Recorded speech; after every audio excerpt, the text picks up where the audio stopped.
कृष्ण हरे।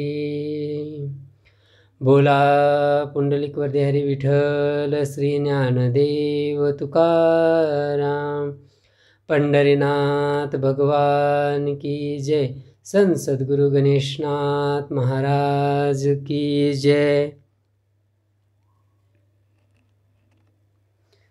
आज यहाँ पे संत सद्गुरु गणेशनाथ महाराज जी के 81वें अभंग पे प्रवचन कर रहा हूँ। उसमें उन्होंने इन संतों के विचार का स्वरूप हमें बताया है। कोण जाणे काय संताचा विचार, सोयेची ईश्वर सगुण रूप, परत्रीचे तारू निरशिती संसारू, निरुपम श्री गुरु देतो मोक्ष, भक्ती प्रेम नाम देवोनी तारिती, कैवल्य दाविती सोये डोळा, अनन्य शरण भावे लोटांगण, गणेशनाथ दीन उद्धरावे। यहाँ पे संत सद्गुरु गणेशनाथ महाराज जी हमें संत का स्वरूप बताते हुए संत उपदेश के स्वरूप में हमें क्या कहते हैं वो बताते हैं। कौन जाने का है संताचा विचार, किसको पता है कि संतों के अंतकरण में क्या चल रहा है। तो कहते हैं सोयेच ईश्वर सगुण रूप, तो सोये ही ईश्वर का स्वरूप ही है।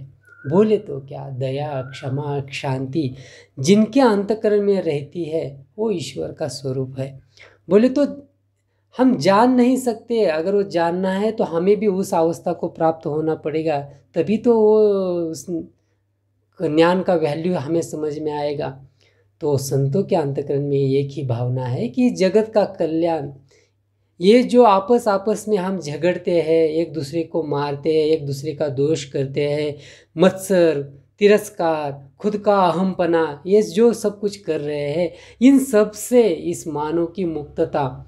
एक मानव बोल के जैसे अन्य पशु पक्षी जीते हैं, वैसा हम एक मानव बोल के कब जिएंगे, कब एक दूसरे के प्रति प्रेम से दया से करुणा से रहेंगे। ये भावना संतों के अंतकरण में है। और वो कहते हैं कि ईश्वर इसके अलग नहीं है। अगर सबके अंतकरण में क्षमा दया शांति रहने लगेगी तो ये विश्व ईश्वरमय हो जाएगा, सब तरफ शांति का वास होगा, वहाँ पे कहीं भी युद्धजन्य परिस्थिति नहीं होगी। हर कोई एक दूसरे की सहायता करेगा, हर एक दूसरे का बारे में सोचेगा। तो देखिए ये दुनिया कितने रहने योग्य होगी, कितनी अच्छी होगी। अगर हर कोई प्यार से एक दूसरे के साथ बात करता होगा तो कितना सुखकर होगा वो सब बातें। जहाँ झगड़ा नहीं, एक दूसरे के प्रति घृणा नहीं, तो कितना वो सुखकर दिन होगा इस सृष्टि के लिए।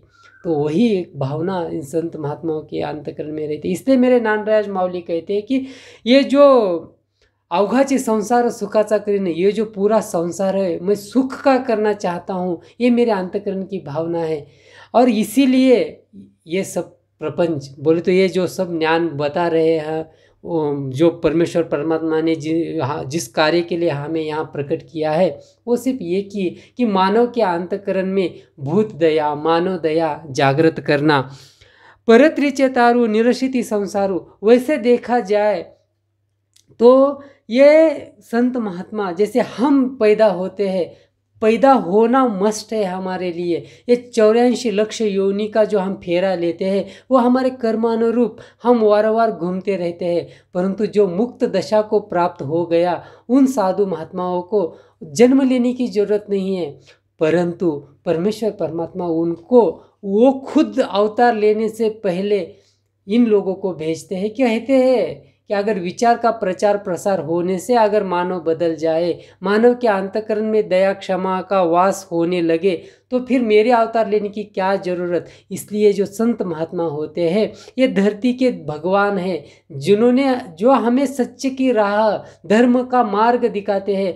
आपस में जो हम झगड़ते हैं, ये धर्म बड़ा या वो धर्म, जिस धर्म को हमने जो नाम दिए हैं, आखिर सभी धर्मों का उद्देश्य तो एक ही है। ये हम क्यों नहीं जान पाते, आपस में हम क्यों झगड़ते हैं। ये जो प्रथा परंपरा जाति रूढ़ी या फिर कुछ भी हो, ऊंच नीचता गोर गरीबी, ये सब जो है ये सब हमने क्यों बनाया, इसका भी थोड़ा विचार हमें करना है। क्योंकि आखिर में जितने भी धर्म हैं सभी का उद्देश्य तो एक ही है कि सुखमय जिंदगी, समाधान पूर्वक जिंदगी, सबके अंतःकरण में प्रेम, यही तो एक भावना है। फिर भिन्नता कहाँ है? तो क्यों हम झगड़ते हैं? ये बात मेरे संत साधु महात्माएं कहते हैं। इसलिए वो परित्रिचे तारू है। बोले तो इस भव सागर से हमें सच की राह दिखाने वाले हैं। ये जो भेदाभेद की भावना है इसको समूलतः मिटाने वाले हैं निरशिति संसारू, और इस संसार से हमें मुक्त कराने वाले हैं निरुपम श्री गुरु देतो मोक्ष। इनका स्वरूप हम जान नहीं सकते, ये निरुपम है, इनका कोई भी रूप आकार नहीं रहता। बोले तो क्या ये जो साक्षात परमेश्वर का स्वरूप है, बोले तो ऊपर ऊपर से देह रूप से हम उनको जानते हैं, परंतु अंतकरण का उनका जो स्वरूप है वो बहुत विशाल है। इसलिए वो निरुपम श्री गुरु देतो मोक्ष, वो श्री गुरु है और हमें वो मोक्षदायक है। बोले तो हमारे अंतकरण में जो परमात्मा रहता है उनका स्वरूप दिखाने वाले हैं। भक्ति प्रेम नाम देउन तारती, मार्ग क्या बताते हैं, ये भवसागर से निकालने के लिए वो हमें क्या मंत्र देते हैं? तो तुम अंतकरण में भक्ति को जागृत करो, भक्ति पूर्ण भाव से परमेश्वर को भजो, प्रेम पूर्वक एक दूसरे के साथ व्यवहार करो और नाम का अखंड चिंतन करो, जिससे आपको अहंकार नहीं आएगा, क्रोध नहीं आएगा, किसी के मतलब दूषित भावना के प्रति लोभ जागृत नहीं होगा। तो इसलिए अंतकरण में नाम का जप करो, देवोनी तारिती, ये सब वो हमें देते हैं इस भवसागर से पार होने के लिए। कैवल्य दाविती सोए डोला, वो स्वयं कैवल्य मूर्ति तो है ही, वो करुणा का सागर है ही, परंतु साथ ही साथ हमको भी वो दिखाते हैं कारुण्य का स्वरूप, वो कैवल्य का स्वरूप, और कहते हैं कि आप भी इस मार्ग पे चलिए तो आप भी वो करुणा सागर को प्राप्त हो जाओगे।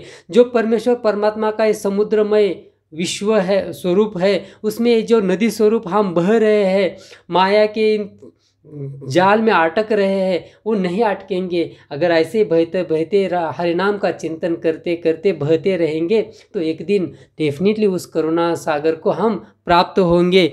अनन्य शरण भावे लोटांगन गणेशनाथ दीन उद्धारवे। और भाव कैसा चाहिए? एकनिष्ठ चाहिए। मतलब जो सर्कल है, सर्कल का जो सेंटर पॉइंट है, उस पॉइंट को जाने के लिए मार्ग भिन्न भिन्न हो सकते हैं। तो हमें क्या करना है? जो हमारा मार्ग है उसी मार्ग से चलते रहना है। दूसरे के मार्ग में डिफ़िकल्टी निर्माण करने में हमारा समय बर्बाद नहीं करना है। वो जिस मार्ग से चल रहा है उसको चलने दो, हम हमारे मार्ग पे चलो। वही तो परमात्मा प्राप्ति का मार्ग है। अगर हम एक दूसरे को झगड़ते बैठेंगे तो उस सेंटर तक कभी भी नहीं प्राप्त हो पाएंगे। हम दूसरा ही सर्कल बनाते रहेंगे और एक दूसरे में झगड़ते रहेंगे। उससे क्या होगा?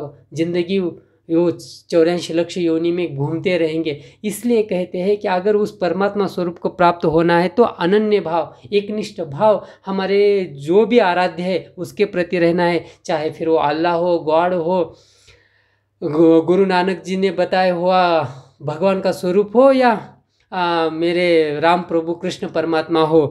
शरण भावे लोटांगन, तो ऐसे अनन्य भक्ति हमारे अंतकरण में रख के उनके चरणों में नतमस्तक होना है। गणेशनाथ दीन उद्धारावे, और अंतकरण में एक ही भावना रखनी है कि तू ही तू, बस और कुछ नहीं। और मुझे विश्वास है कि तू मुझे इस भवसागर से उद्धार करके ले जाएगा। गणेशनाथ गणेशनाथ गणेशनाथ गणेशनाथ गणेशनाथ गणेशनाथ गणेशनाथ गणेशनाथ। बोला पुंडलिक वरदेहरी विठ्ठल श्री ज्ञानदेव तुकाराम। पंढरीनाथ भगवान की जय। संत सद्गुरु गणेशनाथ महाराज की जय।